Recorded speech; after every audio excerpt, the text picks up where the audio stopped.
Hello everyone, this is Brandon with Hi-Fi. Thank you for being back on my channel. Today is going to be part 3 of the series of the Hagerman Real World Cornet 3000.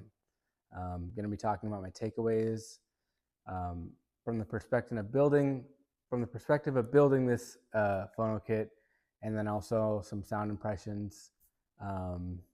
Yeah, so I hope you guys enjoy. Thanks for being a part of this journey and for hopefully watching the other 2 videos. So enjoy.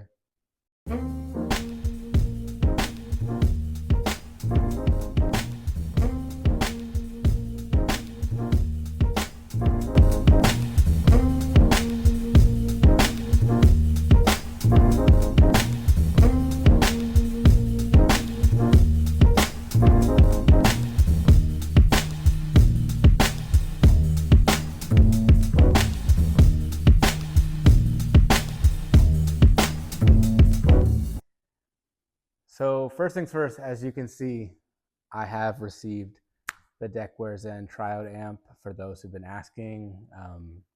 People in the comments and friends of mine who've been hitting me up and wondering if I got it. I have. I'm loving it. I will talk a little bit about it today.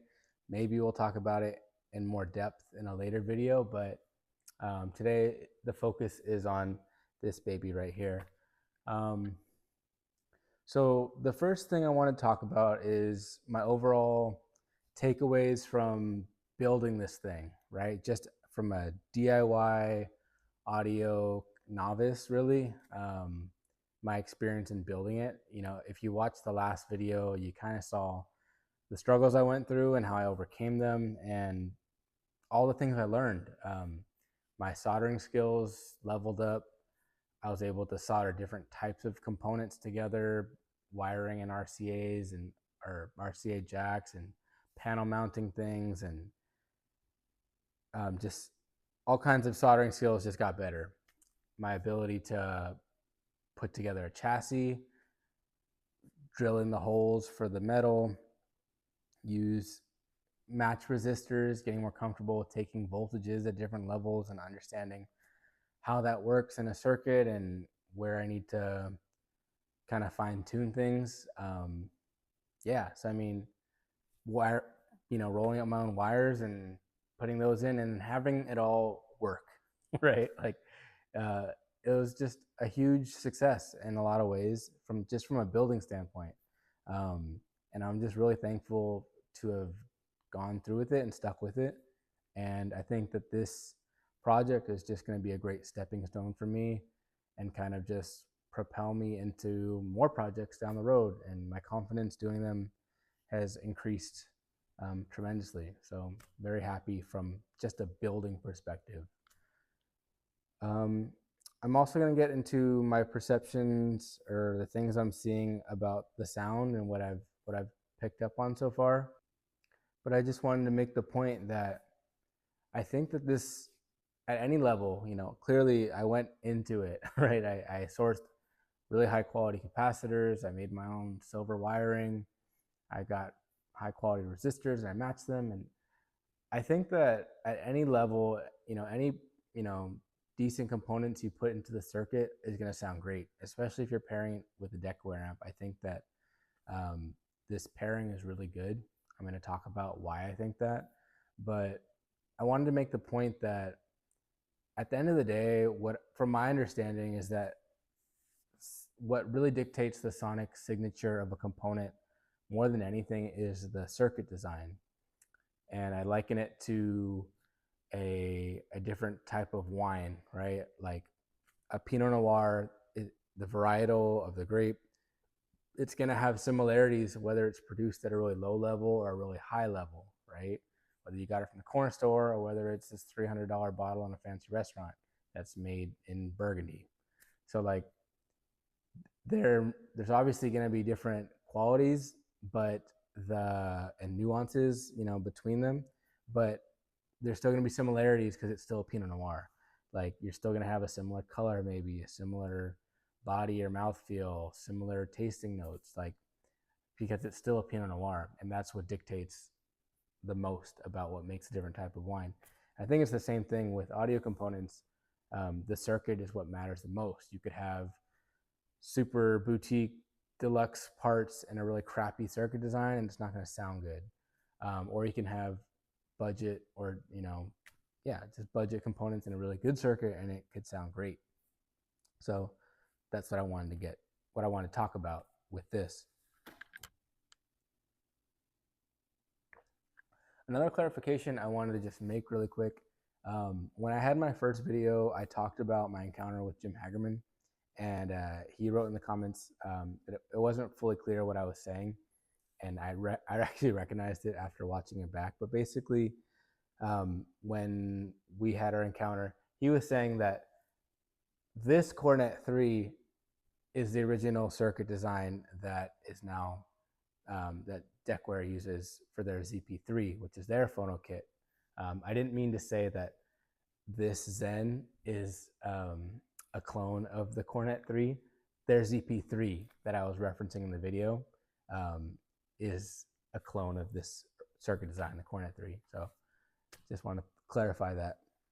But yeah, so from the building perspective, really happy with how this came out. From the sound perspective, there's a few things I want to talk about. Before I get into that, I want to just restate the purpose of this channel, because I think it's important to do as I've reached 200 subscribers. I see y'all. As I've been getting more support and making more videos, I think it's important to talk about. This channel is really to document my journey for myself. I want to see how I grow and develop in my understanding of audio, because I see myself doing this for a very long time, maybe not making YouTube videos about it, but like this progression is important to me. And I think it's maybe entertaining to some folks, educational at times. And I hope that I'm able to learn from you all as much as you might learn from me. I'm doing this as a hobbyist. I'm learning whatever I can in the time that I have with the resources that I have. And I have every incentive to make what I'm saying as honest and transparent as possible, because I'm trying to document my own progress, right? So the reason I say that is because I'm about to get into some audiophile talk and try and voice these things I'm learning and try to describe the sound that I'm hearing. And I don't want you to think that I'm talking out of my rear end. What I'm really just trying to be is accurate and simple as possible. I'm gonna reference a little bit from this book. This is Robert Harley's The Complete Guide to High-End Audio. It's the 4th edition. This has been a good resource for me, kind of just nailing down some language and my understanding of how to talk about audio. But I'll talk about 3 main things that I picked up on with the Cornet 3 build that I did. 3 main things that are all kind of related and connected to each other in different ways that I'll get into. But a couple of things I also have to say off the bat with that. Number one is that I do recognize that there could be some potential bias with me talking about this component that I built myself, that I spent all this time researching and investing my time and money in. I obviously want this thing to sound good. So there's a bias there. My counter argument to that is that this being my first big DIY audio project, I had 0 expectations, because I didn't have much faith in my own skill, and I didn't have any expectations that it would sound good at all, that it would even work. But luckily, thankfully, it has. I'm really happy with it, and I'll talk about that. The other thing to keep in mind is that my impressions of the Cornet 3 have been split with 2 amplifiers now. It was an even trade with the Phono stage with my Marantz 2245 when I threw this in and substituted that Phono stage with this one. And I've also had a few weeks now with the Deckware amp paired with it. And to oversimplify, a lot of the aspects that I encountered, even just with the Cornet and the Marantz, things I was noticing, the sound really just took a step further when I paired it with the Deckware amp. I might talk about specific things, but that was the main takeaway, is that there was a big kind of step forward with all of the little things I was picking up on.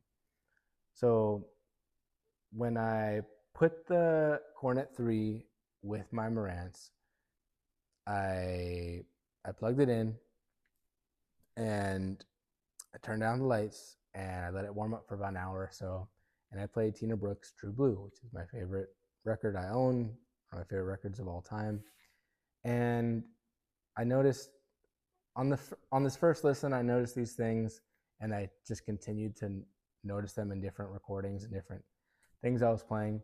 But the first thing I recognized was a much more natural tone to the instruments I was hearing. More natural or neutral sounding. It just sounded more realistic. It sounds like the saxophone that Tina Brooks was playing sounded so much more like a saxophone. There's this idea of a mechanical sound that I'm still kind of wrapping my head around, but what I understand it to mean is it's less processed or amplified, like I don't know, a voicemail recording versus somebody talking to you in person, a electric guitar from a speaker versus an acoustic guitar in front of you. Yeah, I don't know if I can think of better examples, but basically, less amplified, more like in the space acoustic kind of sound. And in my experience, a lot of the instruments I've been hearing and even voice has sounded a lot more accurate to my experiences that I've had with different instruments, live instruments in my lifetime. So that was the big thing. The first big thing was a more natural sound. Another thing that kind of ties in with that is natural and more laid back in a sense, just relaxed. If you heard the video about my open baffle speakers with the Marantz, they were kind of in my face and distorting a lot with those like upper harmonics and the higher frequency range. It was just like kind of shouty and really like in your face sometimes and uncomfortable to listen at times because the distortion was just like cringy. This record is a good example of that. On side 2, this is a 3 sounds record that I love that was given to me by my buddy Christian. But I guess it's on the first side, the last track on the first side, Bluebells. Gene Harris is playing this interesting piano. I just looked up what it's called and I already forgot. But it sounds like vibes. It's like so high pitched and like ringing sounding. And when I was playing that with the Marantz, like it was like I couldn't listen to it. I was like had to turn it off. It was just so uncomfortable. And this is a perfect example. Like when I would play this record or other records with like higher pitch, like piano notes or like piano's like where I really hear it the most. I feel like it wasn't distorting like I was used to, and it was just a lot smoother and more natural sounding, like I was saying. So as a whole, my system, once I put the cornet in, was more laid back and more natural and just easygoing, and it didn't suffer at the cost of engagement in any way. So another huge thing that I noticed was, in the same way of the overall tone being laid back, I think of the overall presentation being more laid back, which also goes into like sound staging. But basically, the sound stage has always been wide with these open baffle speakers. I've always had a very wide sound stage. But what I encountered after putting the cornet in was more of a deeper sound stage, like more inviting. Like when I hear a note decay or I hear like a saxophone player, it's not like coming at me in the sense that like I need to like shy away from it. It's like I want to hear more, and at different volume levels I could kind of pick up on that. That was something I was really happy about, was the laid back presentation kind of drew me into the music more, and that was a super cool thing. So the soundstage, even once I put the Deckware amp with it too, that just took a step further, right? Like even though it feels like the presentation is more laid back, it's still very engaging. and the musicians still have a presence or like a breadth or a body or a weight to them. And it feels like, I don't think that I'm at the point where I'm like really like pinpoint holographic imaging yet. And I think that could definitely be a restriction, or my room might be limiting that because I have such a wide or such a big room. It's very live and echoey. Um, but I mean, I've definitely encountered hearing certain recordings, like orchestral recordings, where it feels like I'm like rows back and I'm like looking down on the performers, and that's something I never experienced before, with my Marantz. So that was super cool, and again, something that with the Deckware amp has even gotten like even more pronounced and more like I'm able to understand it even better now. So tone, the soundstage or the presentation was a big thing. And the last thing was dynamics. I think the dynamics also plays into the noise floor. What I understand a noise floor to mean is all the sounds around you from your listening position. So it could be the birds chirping outside, your son playing with some cars in the other room, the hum from your refrigerator, the lights dimmer, like that sound, and obviously the sound that your system makes, right? Like that's the floor, that's the base that you're working from, and everything you hear on top of that is what you hear, right? Or what you're able to perceive, and you still perceive what's beneath the noise floor, but it's obviously convoluted by different sounds. So when I plugged the Cornet 3 into my Marantz, I was really actually kind of worried. I didn't know if it was going to sound like, if there's going to be a hum I was going to have to deal with, if I was going to have to really fiddle with the positioning, um, of the preamp and blah, blah, blah. When I plugged it in, it was quiet. So quiet that I was like, is this thing working? Is it on? The indicator light's on, but like, I didn't know. And upon further listens, clearly it was on and it was working, and it was the quietest my system had ever sounded. And working from a lower noise floor, the idea is that if your noise floor is here and now it's here, right, even just a little bit, you have more room to hear more, perceive more details. And that's something that I've definitely experienced with the Cornet Phono kit. Is I'm hearing details, um, more details in the higher frequencies, more details in lower frequencies, just different things. Like I was playing Steely Dan Asia, and I was hearing like the overdubs of the vocals, and I was hearing like it from like way, way off in the left channel, like kind of like an overdub or like an over like vocal, and I'm like, whoa, I've never heard that before. And just like it just feels so much more lively. The Phono kit by itself with the Marantz sounded really lively, and with the Deckware amp, it's just like a lot more lively and a lot more musical and a lot more engaging and intimate. And that's kind of what I'm searching for. I think that there's still a lot of things I'm working towards in my overall system, like what I'm trying to get in my sound. But in terms of where I was, this Phono kit took everything to a whole nother level. And with the Deckware amp, it's even further kind of gotten me there. I think that there's things that can be done to this room that I have to get approved from my wife. Hashtag WAF.